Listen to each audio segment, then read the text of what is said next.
About 10 days after 9/11, I went through the Pentagon and I saw Secretary Rumsfeld and Deputy Secretary Wolfowitz. I went downstairs just to say hello to some of the people on the Joint Staff who used to work for me, and one of the generals called me in. He said, "Sir, you got to come in. You got to come in and talk to me a second." I said, "Well, you're too busy." He said, "No." He says, "We've made the decision. We're going to war with Iraq." This was on or about the 20th of September. I said, "We're going to war with Iraq. Why?" He said, "I don't know."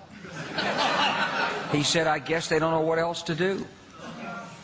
So I said, "Well, did they find some information connecting Saddam to Al-Qaeda?" He said, No. He says, "There's nothing new that way. They've just made the decision to go to war with Iraq." He said, "I guess it's like we don't know what to do about terrorists, but we've got a good military and we can take down governments." And he said, "I guess if the only tool you have is a hammer, every problem has to look like a nail."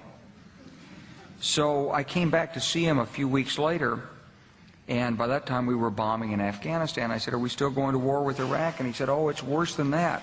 He said, he reached over on his desk, he picked up a piece of paper, and he said, I just got this down from upstairs," meaning the Secretary of Defense's office today, and he said, "This is a memo that describes how we're going to take out 7 countries in 5 years, starting with Iraq and then Syria, Lebanon, Libya, Somalia, Sudan, and finishing off Iran."